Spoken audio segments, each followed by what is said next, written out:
Hey guys, இந்த வீடியோல நம்ம tkinter மாடியூல் அதாவது பைத்தானோட tkinter மாடியூல்ல நம்ம எப்படி ஒரு ஆப் கிரியேட் பண்ணலாம்னு பார்க்கலாம். அந்த ஆப்ல எப்படி widgetsலாம் ஆக்கலாம்னு பார்க்கலாம். ஓகேவா? சோ இப்போ நான் என்னோட ஐடி அதாவது பைசாம் ஐடியை ஓபன் பண்ணிக்கிறேன்.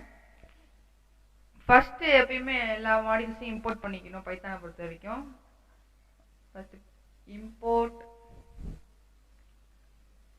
tkinter அப்படின்னு கொடுத்துக்கோங்க. இது tkinter அப்படிங்கிறது பெருசா அப்ப பார்த்தா எழுதிட்டே இருக்க முடியாது, அதனால tk அப்படின்னு நம்ம போட்டுக்கலாம். அதாவது நான் tkinter மாடியூல்ல நான் tk யூஸ் பண்றேன், அவ்வளவுதான். இப்போ ஜஸ்ட் ஒரு வேரியபிள் கிரியேட் பண்ணிக்கிறேன்.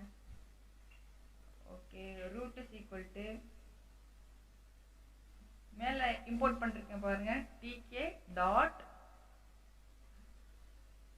tk t வந்து கேப்ஸ் போட்டுக்கோங்க, போட்டு tk ஆஃப். இந்த root is equal to tk dot tk அப்படின்னா tk அப்படிங்கிறது tkinterலே இருக்கிற ஒரு பைத்தான் ஃபைல்.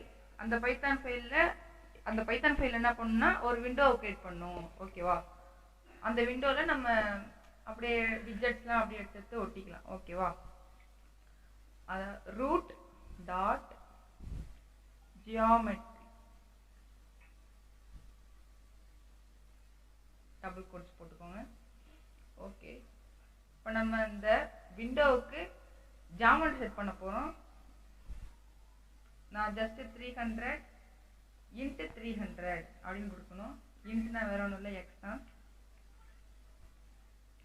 ஓகே, கொடுத்தாச்சு.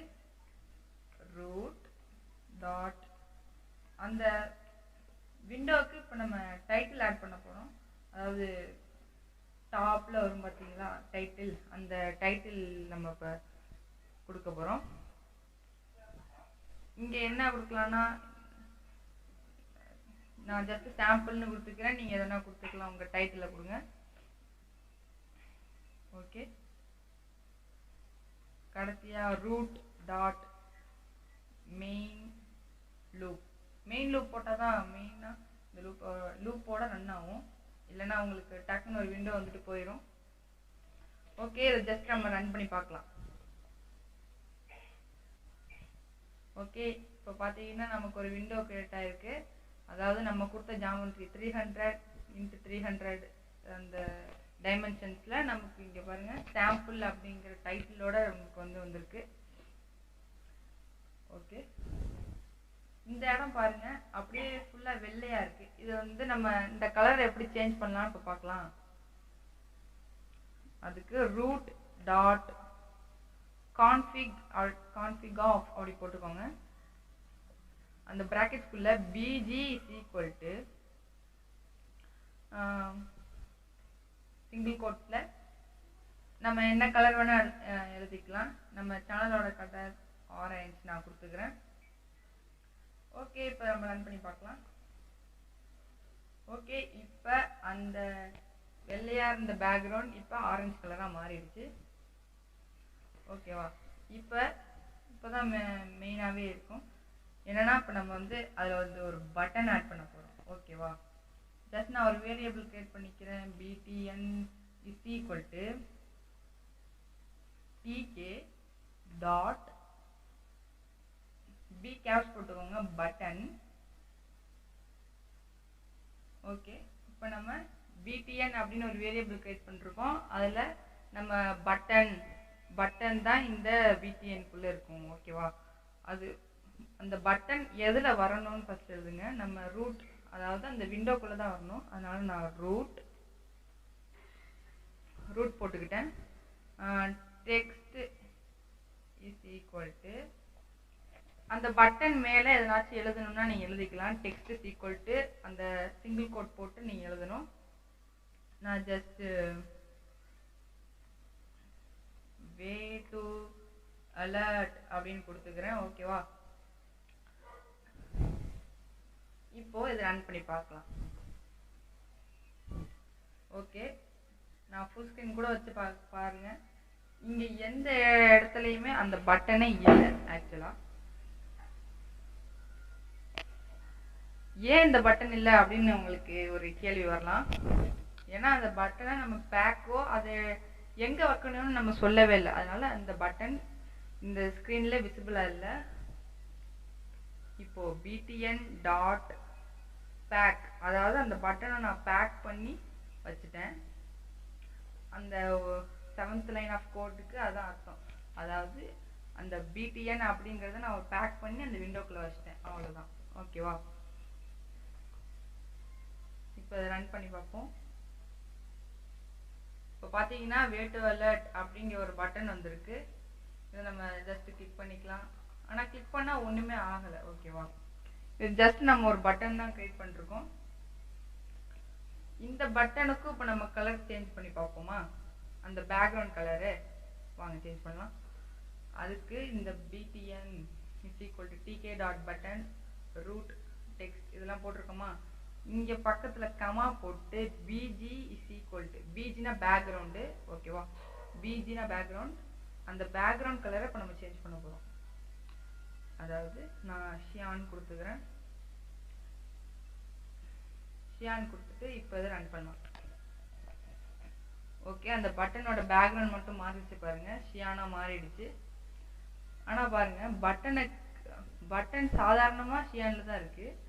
அதை அமுக்கும் போது வேற கலர் தான் இருக்கு பாருங்க. அந்த ஜஸ்ட் அந்த பட்டனை ப்ரெஸ் பண்ணும்போது அந்த கலர் மாறிடுச்சு பாருங்க. இப்போ ப்ரெஸ் பண்ணும்போது அந்த கலரே இருக்கணும், இல்லை வேற கலர் எதுவும் வரணும் அப்படின்னா comma active background is equal to, அதாவது ஆக்டிவ் பேக்ரவுண்ட்னா ப்ரெஸ் பண்ணிட்டு இருக்கும்போது இருக்கிற கலர். ஓகேவா? அதுக்கு வந்துட்டு நம்ம ரெட் கொடுத்துக்கலாம். ஓகே, இப்போ ரன் பண்ணுறேன். நான் அடிக்கடி ரன் பண்ணிடுறேன், ஏன்னா அப்போ தான் உங்களுக்கு புரியும். ஸோ அதனால தான். இப்போ பாருங்கள், நம்ம விண்டோவில் ஒரு பட்டன் இருக்குது. அதாவது வே டு அலர்ட் அப்படின்னு நம்ம ஒரு பட்டன் கிரியேட் பண்ணிருக்கோம். அதோட பேக்ரவுண்ட் கலர் பாருங்கள், ஷியான் வானவுதா அப்படின்னு கூட சொல்லலாம். இதை நம்ம ஜஸ்ட் இப்போ ப்ரெஸ் பண்ணும்போது ரெட் கலராக மாறிட்டு பாருங்க. நம்ம active background is equal to red கொடுத்துருக்கோம். அதனால ப்ரெஸ் பண்ணிட்டு இருக்கும்போது அந்த ரெட் கலர் வருது. ஓகேவா? இதை இப்போ நம்ம க்ளோஸ் பண்ணிடலாம். இப்போ அந்த பேக்ரவுண்ட் மட்டும் தான் நம்ம சேஞ்ச் பண்ணோம். அந்த லெட்டரோட கலர் நம்ம சேஞ்ச் பண்ணலை. அது டிஃபால்ட்டாக பிளாக்ல தான் இருக்கும். இதை பாருங்கள், வே டு அலர்ட் அப்படிங்கிறது அந்த லெட்டர்ஸை பாருங்கள் பிளாக்ல தான் இருக்குது. இப்போ இந்த பிளாக்ல இருக்கிறதையும் நம்ம சேஞ்ச் பண்ண முடியும். அதாவது அந்த லெட்டரோடைய கலரை நம்ம சேஞ்ச் பண்ணலாம். அதுக்கு ஜஸ்ட் கமா போட்டு ஸ்பேஸ் வச்சுக்கோங்க. fg இஸ் ஈக்குவல் டு அந்த கலர் கொடுத்துக்கலாம். ஓகேவா? இப்போ நான் ஜஸ்ட் yellow அப்படின்னு கொடுக்குறேன். சாரி வேண்டாம், வயலட் அப்படின்னு கொடுத்துக்கிறேன். ஓகேவா? இப்போ ஜஸ்ட் ரன் பண்ணுறேன். பாருங்க, பேக்ரவுண்டு நமக்கு ஷியானில் இருக்குது. அந்த லெட்டர்ஸ்லாம் பாருங்கள், நான் காட்டுறேன். இந்த லெட்டர்ஸ்லாம் பாருங்க,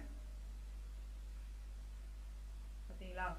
வயலட் கலரில் மாறிடுச்சு. இப்போ நம்ம ப்ரெஸ் பண்ணோம் அப்படின்னா பிளாக் கலர் மாறும். அதையும் அந்த ப்ரெஸ் பண்ணிட்டு இருக்கும் போது அதே கலர் வரணும்னா என்ன பண்ணலாம்? Sorry, comma space active foreground is equal to கொடுத்துக்கோங்க. இதில் வந்து நம்ம சிங்கிள் கோட் அல்லது டபுள் கோட் எது வேணாலும் யூஸ் பண்ணிக்கலாம். நான் இங்கே ஜஸ்ட்டு சிம்பிளாக இருக்கனால சிங்கிள் கோட் யூஸ் பண்ணிட்டு இருக்கேன். ஜஸ்ட் அந்த கோட்ஸ்குள்ளே என்ன வேணால் டைப் பண்ணிக்கலாம். அதாவது கலர் தான் டைப் பண்ணணும். ஓகேவா? நான் ஜஸ்ட்டு ஒயிட்டுன்னு கொடுக்குறேன். ஏன்னா ப்ரெஸ் பண்ணிட்டு இருக்கும்போது ஒயிட்டு இருந்தால் நல்லாயிருக்குன்னு தோணுது. ஓகேவா? ஓகே, ரன் பண்ணியாச்சு. பாருங்கள், அந்த பட்டன் நல்லா பார்த்துக்கோங்க. ஃபஸ்ட் இந்த கலரு எல்லாமே கரெக்டாக இருக்கா? இப்போ அதை ப்ரெஸ் பண்ணுறேன், பின்னாடி ரெட், மேலே ஒயிட். இப்போ புரியுதா? ஓகே, இந்த பட்டன் இப்போ நம்ம வச்சுருக்கோம். இப்போ அதை ஜஸ்ட் நான் இப்போ ரன் பண்ணிவிட்டு ப்ரெஸ் பண்ணுறேன். ஒன்றுமே நடக்காது பாருங்கள். பாருங்கள், ஒன்றுமே நடக்காது. அந்த அனிமேஷன் மட்டும் நடக்குது. ஏன்னா நம்ம அந்த இதுக்கெல்லாம் கோடிங் பண்ணி வச்சுருக்கனால அது மட்டும் நடக்குது. நான் ஜஸ்ட்டு கிளிக் பண்ணும்போது அந்த கலர்லாம் மாறுது சூப்பராக. ஓகேவா? அதுக்கு நம்ம எதுவுமே செட் பண்ணலை. அதாவது அந்த பட்டனை ப்ரெஸ் பண்ண இந்த வேலை நடக்கணும் அப்படின்னு நம்ம எதுவுமே சொல்லலை. ஸோ அதுக்கு ஜஸ்ட் சிம்பிளாக ஒன்று நான் எழுதுகிறேன். அதுக்கு டிஎஃப், அதாவது நான் ஒரு டெஃபினிஷன் கிரியேட் பண்ணுறேன். பைத்தான் கற்றுக்கிட்டு இருந்திருக்கீங்கன்னா உங்களுக்கு தெரிஞ்சிருக்கும் நான் ஏன் இப்போ இங்கே டெஃப் போடுறேன் அப்படின்னு. அதாவது டெஃபினிஷன். ஓகேவா? நான் டெஃபினிஷனில் வே டு அலர்ட் அப்படின்னு சும்மா நான் ஜஸ்ட் சாம்பிளுக்காக போடுறேன். ப்ராக்கெட்ஸ் போட்டுக்கோங்க. அந்த ப்ராக்கெட்ஸ் போட்டுக்கோங்க. ஓகேவா? இப்போது அந்த பட்டனை ப்ரெஸ் பண்ண உடனே எனக்கு அதில் ஒரு மெசேஜ் பாக்ஸ் மட்டும் வரணும். ஓகேவா? நான் முதல்ல இம்போர்ட் பண்ணிக்கிறேன். Import from kinder import message box. இந்த மெசேஜ் பாக்ஸ் என்ன அப்படின்னு தெரியணும்னா அடுத்த வீடியோக்கு போய் பாருங்கள். நான் அடுத்த வீடியோவில் போட்டிருப்பேன் என்ன மெசேஜ் பாக்ஸ்னால் என்ன, அதில் என்னென்னலாம் பண்ணலாம் அப்படின்ட்டு இருக்கும். பிளேலிஸ்ட்டும் கிரியேட் பண்ணியிருப்போம், செக் பண்ணுங்கள்.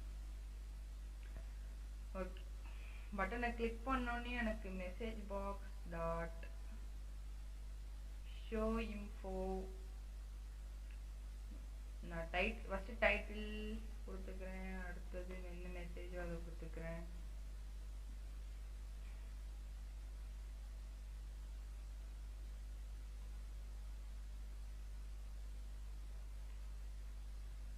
ஓகே, 2 என்ட்ரு தட்டிக்கோங்க. ஏன்னா டெஃபினிஷன் கிரியேட் பண்ணிருக்கோம்னா மேலே 2 எம்டி ஸ்பேஸ், கீழே 2 எம்டி ஸ்பேஸ் இருக்கணும். அப்போ தான் எதாவது காட்டாது. ஓகே, மெயின் லூப்பை கூட கீழே இறக்கி விட்டுக்கலாம். ஓகேவா? இப்போ இதை நான் ரன் பண்ணுறேன். ஓகே, நம்ம பட்டன் கிரியேட் பண்ணியாச்சு. அந்த சியான் கலர் பேக்ரவுண்ட் வச்சுருக்கோம். அந்த லெட்டருக்கு நம்ம வயலட் கலர் வச்சுருக்கோம். அதை கிளிக் பண்ணும்போது ரெட் கலர் வருது, அந்த ஒயிட் கலரும் வருது. ஓகேவா? கிளிக் பண்ணி எடுத்துடுறேன் பாருங்க. ஓகே, இது ஒரு தப்பு இருக்கு. ஓகே, இங்கே பார்த்தீங்கன்னா நம்ம டெஃபினேஷன் மட்டும் கிரியேட் பண்ணி வச்சுருக்கோம். அந்த டெஃபினேஷன் தான் நடக்கணும் அப்படின்னு நம்ம எதுவுமே இங்கே சொல்லலை. ஸோ சொல்கிறதுக்கு இங்கே நம்ம எழுத போகிறோம் கமாண்ட்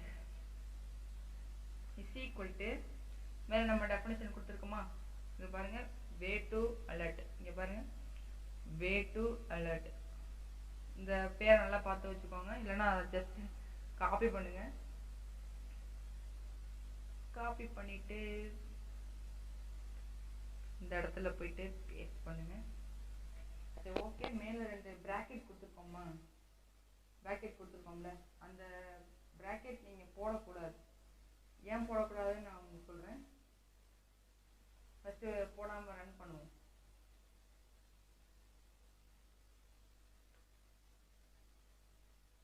ஓகே, நான் ப்ரெஸ் பண்ணுறேன்.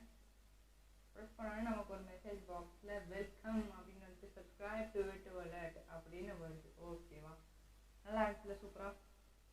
ஓகே, இந்த ப்ராக்கெட் இப்போ நான் போட்டேன்னா அந்த பட்டனை ப்ரெஸ் பண்ணுறதுக்கு முன்னாடி அந்த வேலை நடந்துடும். பாருங்கள், இப்போ நான் அந்த ப்ராக்கெட் போட்டு இப்போ ரன் பண்ணுறேன். ரன் பண்ணோன்னு அந்த பட்டனை ப்ரெஸ் பண்ணவே இல்லை. ஆக்சுவலாக அந்த பட்டனை ப்ரெஸ் பண்ணாமலே அந்த வேலை நடந்துடுச்சு. இப்போ புரியுதா ஏன் இந்த ப்ராக்கெட் நான் போடக்கூடாது அப்படின்னு சொன்னேன். இந்த ப்ராக்கெட்டை எடுத்து விட்டுலாம். ஸோ அவ்வளோதான் கைஸ் இந்த வீடியோ. இது மாதிரி நிறைய பைத்தான் வீடியோஸ் நம்ம ரெகுலராக போட போகிறோம். ஸோ இந்த வீடியோ பிடிச்சிருந்துச்சுன்னா லைக் பண்ணுங்கள், உங்கள் ஃப்ரெண்ட்ஸ் கூட ஷேர் பண்ணுங்கள்.